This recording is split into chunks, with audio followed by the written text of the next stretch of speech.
PKS gitu? DPTP adalah Dewan Pimpinan Tingkat Pusat yang terdiri atas jajaran Majelis Syuro dan DPP, pengurus DPP. Presiden, ada ketua, presiden PKS, kemudian sekjen, bendum dan lain-lain. DPTP ini biasanya mengambil kebijakan yang itu untuk pilkada, untuk pilpres dan segala macamnya, yang kebijakan-kebijakan yang strategis sampai ke bawah itu diambil oleh DPTP itu. Jadi bukan tunggal oleh Presiden PKS atau oleh Ketua Majelis Syuro, tapi oleh komunal lah, oleh DPTP ini gitu. Tapi dalam beberapa kali gua liputan juga ya, Sin, sama lu juga, sama Cica juga, ketika DPTP ini sudah memutuskan atau punya sikap, pada akhirnya diskusi itu tetap kembali ke Ketua Majelis Syuro gitu kan, lobby-lobby untuk memastikan bahwa misalnya dalam konteks Pilpres yang lalu itu ada lobby ke Ketua Majelis Syuro sampai ke Turki gitu kan. Pernah kita tulis juga. Karena kan di PKS itu presiden boleh berganti tapi KMS tetap. Ketua Majelis Syuro tetap ya.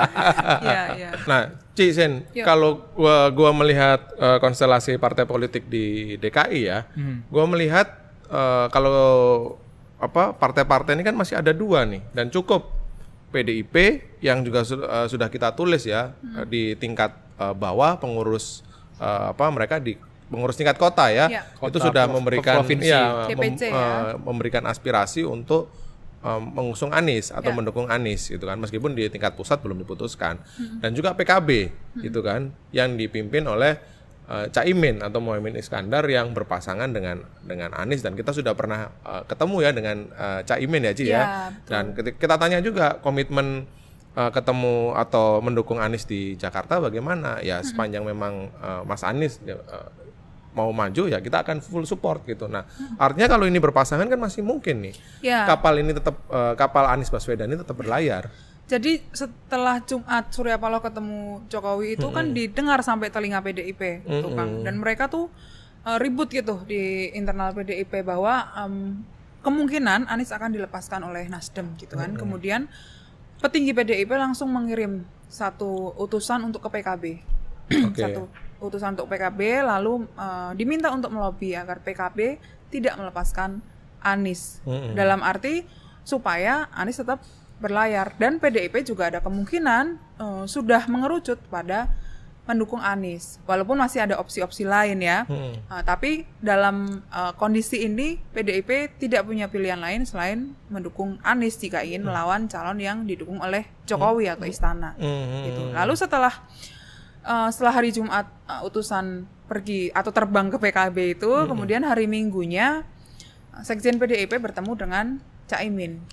Apa isi pertemuan itu, Ci? Membicarakan kerjasama pilkada di berbagai tempat, termasuk di Jakarta gitu. Lalu Sekjen PDIP atau Hasto ini bertanya kepada Muhaimin kans untuk mendukung Anies seperti apa. Saat itu Muhaimin menyampaikan beberapa kegundahannya bahwa ternyata PKB juga sudah didatangi oleh utusan istana untuk mendukung Ridwan Kamil gitu ya. Dan ketika utusan istana itu datang ke PKB atau ke Muhaimin gitu, lalu ada semacam daftar dosa gitu. Nawa dosa jangan-jangan. Nawa dosa yang ditunjukkan. Lalu ada juga pembicaraan soal kan PKB untuk diambil alih oleh pihak lain gitu ya, yang belakangan ini panas oleh PBNU gitu ya. Kan PKB juga diganggu oleh PBNU yang mereka membuat suatu pansus PKB lah intinya begitu. Betul. Itu dianggap sebagai sama sejumlah orang PKB bahwa ini gangguan juga untuk ngerecokin pilkada istilahnya. Jadi ada kaitan lah apa yang terjadi di PBNU dan PKB hari ini dengan dinamika di pilkada terutama khususnya Jakarta ya. Dan letupan-letupan ini mengganggu Muhaimin, Kang Sen. Maksudnya gimana tuh, Ci? Artinya apa yang membuat ada keresahan upaya untuk mengambil PKB ini masih on dan berjalan terus gitu. Walaupun sebetulnya di internal PKB juga ada keyakinan bahwa Muhaimin ini kuat gitu ya, tidak mungkin digoyang gitu di internal PKB. Tapi untuk Muhaimin sendiri ini cukup mengganggu gitu, dan ada kemungkinan untuk PKB suatu hari diambil alih oleh PBNU atau oleh Gus Yakut gitu, Gus Yakut yang yang sekarang adalah Menteri Agama gitu ya. Dan mereka kan juga sedang berseteru begitu ya soal pansus haji dan lain-lain. Nah, PKB kemudian kemarin ada rapat lah ya, rapat di DPP begitu dan membicarakan soal pilkada. Muhaimin sendiri kepada beberapa pengurus di PKB menyampaikan bahwa untuk sampai saat ini PKB masih mendukung Anies begitu, tapi masih gerakannya masih smooth nih, Kang Sen. Jadi belum terlalu kelihatan ya. Jadi masih melihat kemungkinan ke depan yang terjadi pada PKB itu apa. Masih lihat cuaca dulu seperti apa. Meramal cuaca. Mendung atau mendung tanpa hutan. Tapi sebenarnya kuncinya di sampai Oktober adalah posisi Menteri Hukum dan Hak Asasi Manusia ya. Kalau masih dijabat oleh Yasona Lawli atau kader PDIP, masih aman lah. Tapi kalau misalkan ada perubahan dalam waktu dekat, itu akan merubah konstelasi juga. Artinya tuh. Reshuffle ya. Reshuffle itu bisa berubah konstelasi karena Menkumham ini kan pemegang pengesahan SK Parpol.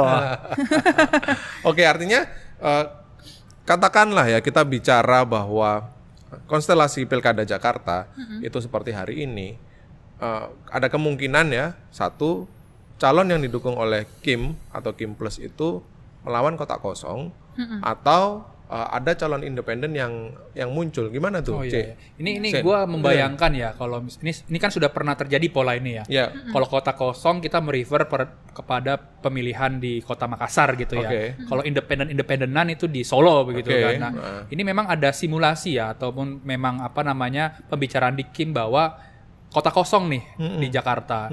Misalkan RK bisa maju sendiri dan Anies tidak dapatkan tiket, artinya kotak kosong. Tapi perlu diingat juga tuh, mungkin ada calon independen ya Kang ya, yang sudah lolos tahap administrasi kalau nggak salah 10 Juli itu Dharma Parengkun begitu ya. Dia adalah purnawirawan Polri ya. Polri terakhir itu menjabat di wakil BSSN. Kepala Badan Siber dan Sandi Negara gitu. Sebelumnya dia kan nggak lolos kalau nggak salah tuh di pemberitaan. Nah itu mungkin nanti menjadi suatu strategi ya kalau misalkan kotak kosong itu berjalan, yang ini mungkin bisa dimajukan sebagai calon independen begitu. Ya, Zen. Jadi karena kalau melawan kotak kosong itu ada resiko yang dihadapi oleh calon siapapun yang akan diusung oleh Kim atau Kim Plus itu tadi. Kenapa? Karena ketika seseorang melawan kotak kosong, sebagai pemilih kita bisa memilih kotak kosong. Dan kalau misalnya bentuk perlawanan ya terhadap apa yang terjadi, kemudian dinamika yang berproses dan macam-macam, dan dia menjatuhkan pilihan pada kotak kosong itu dan menang, itu seperti yang terjadi di Makassar yang lu tadi bilang atau lu sebut tadi Sen. Jadi cukup beresiko. Jadi mungkin calon independen bagi Kim ya itu jauh lebih masuk akal gitu kan. Nah, sebetulnya yang soal kotak kosong itu tadi Hussein sudah sempat mention ya bahwa ada diskusi di Kim.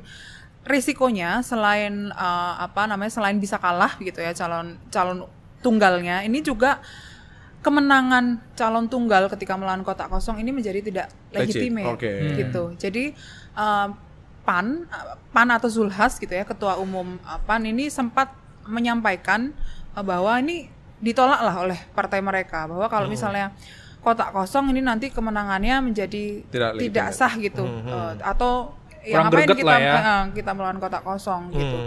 Tapi ada diskusi lain bahwa kalau melawan kotak kosong secara anggaran atau kebutuhan dana ketika kampanye, kemudian ketika pilkada itu lebih menghemat 30-40% gitu. Jadi lebih kecil lah dananya jika harus bertarung gitu.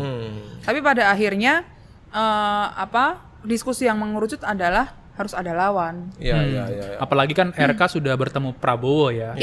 Intinya waktu pertemuan di hari Jumat kalau nggak setelah tadi pertemuan Prabowo dengan Jokowi itu ditanya lah, dan RK masih agak bimbang atau ragu untuk maju Jakarta. Tapi Prabowo meyakinkan Ridwan Kamil kan sudah banyak yang di belakang Bapak, kenapa harus ragu untuk dimaju di Pilkada Jakarta.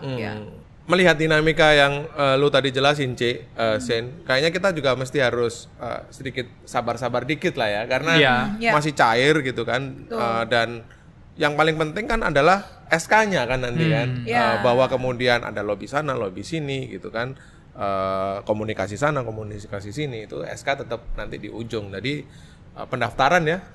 Terakhir dibuka di 27 Agustus, ditutup 29 Agustus kan.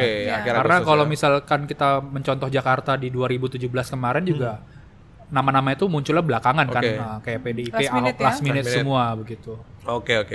Oke, saksikan terus Bocor Alus Politik hanya di YouTube Tempo.co dan kalian juga bisa mendengarkan di Spotify Bocor Alus Politik. Sampai jumpa. Bye. Bye.